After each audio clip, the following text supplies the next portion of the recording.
Say a user were to simply log into their computer, and just like that, you had captured their clear text password.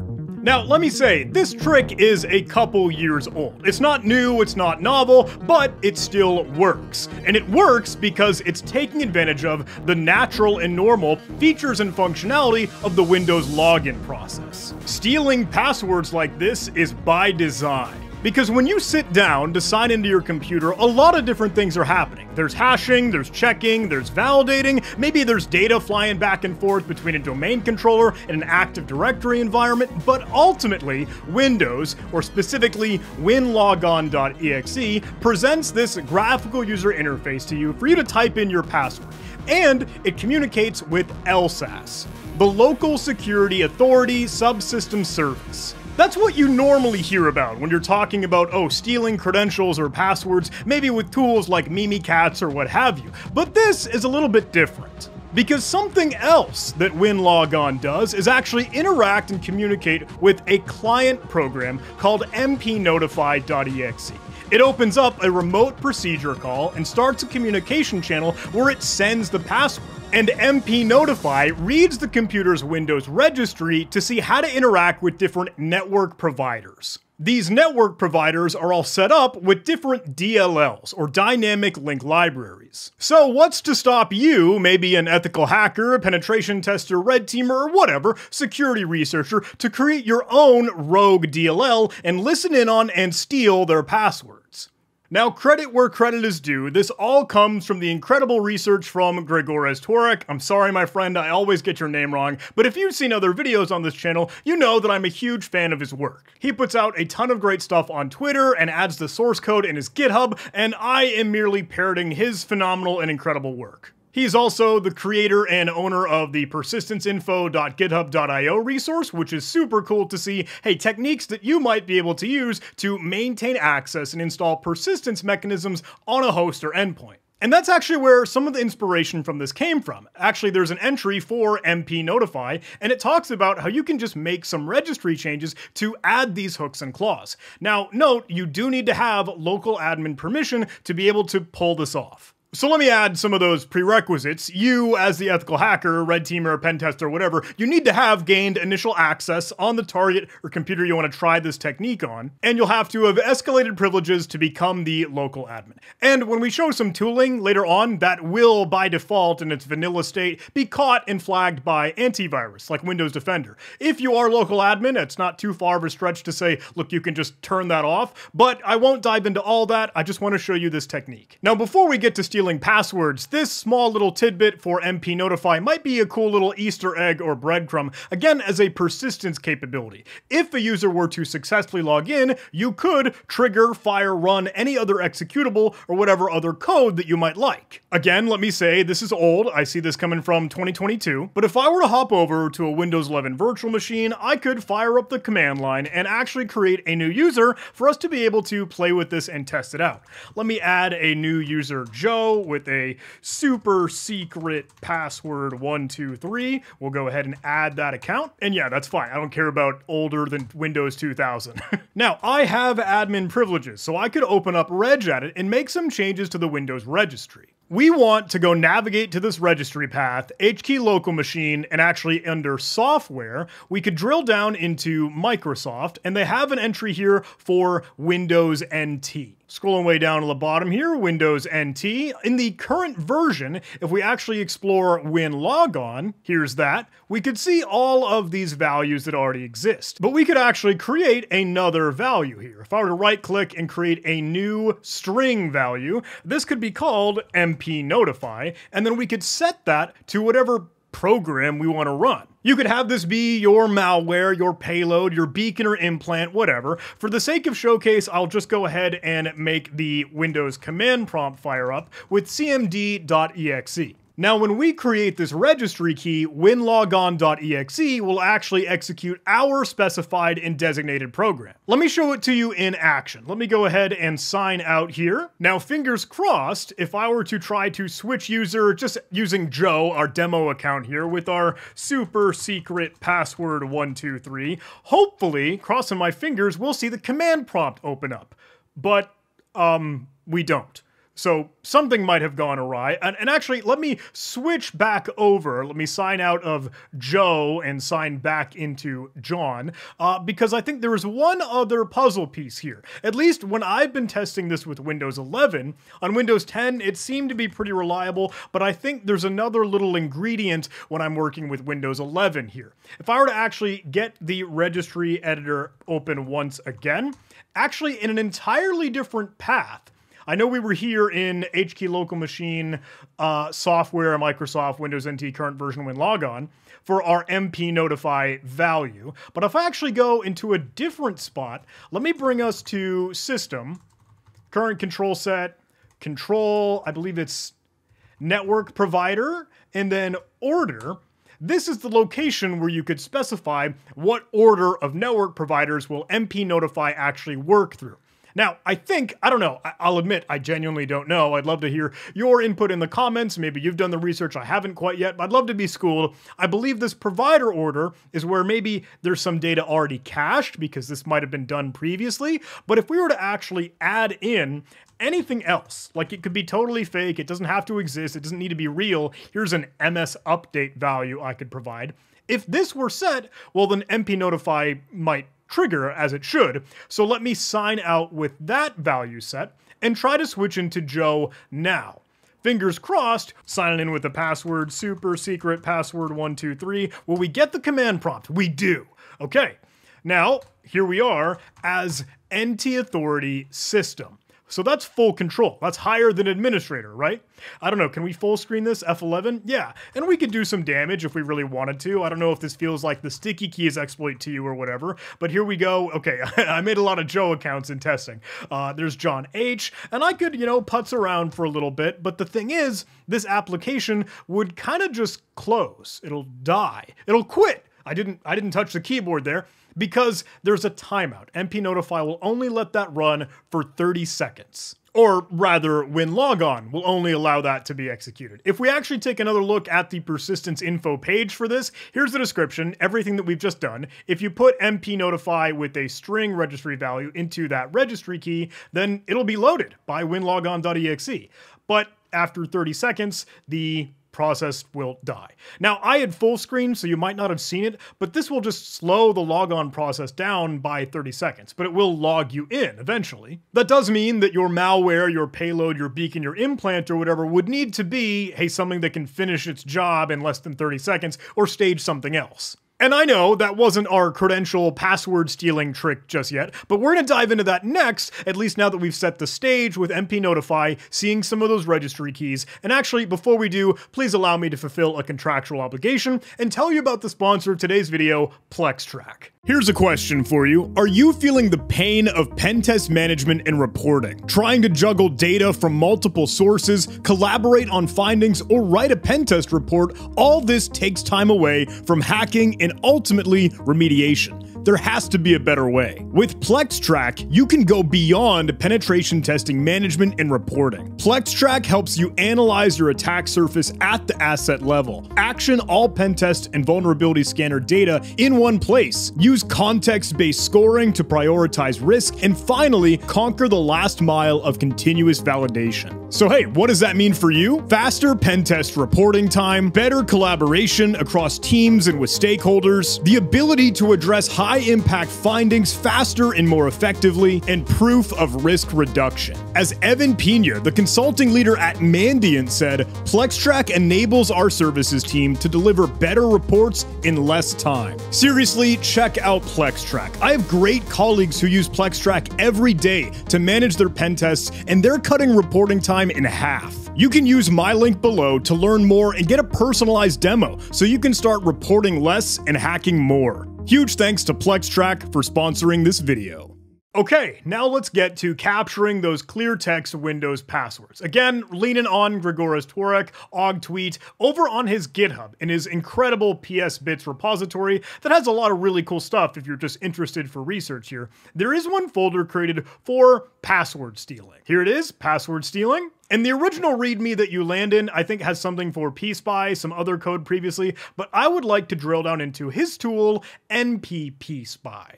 You see that just above. He also has an NPP Spy 2 for password change notifications, which will fire the exact same thing, but NPP Spy is super cool. This is proof of concept code, simple but fully working code for Windows calls np logon notify. The function will contain logon data, including the clear text password. Now remember, I said all these network providers, that NP and P for password spying, that DLL, that dynamic link library I mentioned here, if we're using the vanilla tool for nppspy.dll, that will be detected by antivirus. Windows Defender, at the very least, will probably whine and complain. In my virtual machine, I do have Windows Defender completely nuked, killed, and turned off, but look, I don't know, if you test this in your own AV, your mileage may vary. So here's the gist, right? Hey, we'll use our NPP spy, that malicious rogue, network provider password spying DLL, into System32. See Windows System32, or honestly, wherever you want on the file system. This is all something you kind of can configure, right? And you'll add a new network provider in that provider order location that we just saw in the Windows registry, and then create inside of the network provider configuration in the registry, a couple other values. Given a class being a dword of value 2, the provider path, again, being the configurable location of your NPP spy DLL, and then whatever name you want that'll match, hey, the order you provided here. Those are the hand jam instructions, but seeing as these are just simple tweaks to the Windows registry, that could totally be automated. And hey, this has been around for a few years. In fact, the previous tweet that I showed you, I think was from 2022, but even this, the whole explanation and bringing NPP spy to life, is coming from November of 2021. With all that said, some other folks have automated a little bit of the registry tweaks. Big shout out to Lada Alim. Forgive me, my friend, I'm sure I'm butchering your name just as well, but this is an article even on LinkedIn from 2020. So look, we're just going back in time here. He has this out and about also on Medium, and I'll include a link in case any of those resources, blogs, and articles are worthwhile and interesting for you. It's worth noting, though, that there is no reboot or computer restarting required. It's just logging in, right? And Gregor's or Ogtweet is phenomenal. He does include all of the source code, so we could explore it, we could play with it, you could even expand on it. We can go find it at the very top of this folder here in the repository, nppspy.c. It is C source code. Again, this is building a DLL, but hey, we pull in a couple values from some other header files, make sure we can recreate the same structures, all the things needed here, and I believe that's boilerplate. When we get down to the bottom here, there's not a whole lot to it. There's a custom function here, save password, and all this will do is actually create a new text file in the root of your C drive, nppspy.txt. Of course, you could customize this, exfiltrate it, I don't know, post it to Pastebin or some other Hookbin site if you wanted to. And then it stores the username and password that it's been able to uncover. I believe that is the only custom function here. Others are, hey, trying to get in the middle of those Win32 API calls, like npgetcaps. I believe just a switch statement to be able to handle whatever it might be doing for a network provider. And then the real functionality, NP or network provider logon notify, where it could retrieve all the data, but ultimately just save the password. Call that handler function. So we can go ahead and do this. If you wanted to, we could check out some of the other scripts that might be used, not to say defense or some incident response, but just for inventory. I don't know, getting a little bit more of the lay of the land. Look, what are the other network providers that you might already have on the endpoint, on that computer and on that host? This is a PowerShell script, and we could go ahead and play with it. Let me copy the syntax. Back in our Windows 11 virtual machine, I am currently logged in as Joe, but let me sign out and let me get back to our John user. With that, I'll clean up some of the mess that we had left over. We can maybe revert some of the changes that we did in the registry. np notify, we will remove, because again, it would use this registry key if it were present, but it'll use the regular np notify.exe, which is present in, if I actually dir C Windows System32 np notify.exe is right there. But let's make sure to remove that little persistence mechanism, though it was fun to play with. And now let's go tweak our provider order, since we had that fake MS update in the mix, right? Network provider order that we can manipulate and remove our MS update that we tagged on at the end. Okay, so now what I'll do, just to be able to run some PowerShell code, is open up Windows PowerShell ISE, just to have, I don't know, an editor to be able to paste this in, and I will run that as administrator. Remember, we need to have those privileges. I hit Control R to be able to open up the tab to enter some work here, and then I will paste in everything that we need to be able to view the network providers. This is just a quick way to be able to see, hey, all the configuration that we might have seen in the order of that registry key, but at least this gives us some certificate information, version, description, as well as the DLL path. That is just for awareness, but not necessary to actually pull off the NPP spy trick, attack, and technique here. That needs to be staged with some other PowerShell code in the configure registry settings. Again, big shout out to Lada Aleem that automated this process. We can copy that, but if I paste this in, take a look at what this is doing.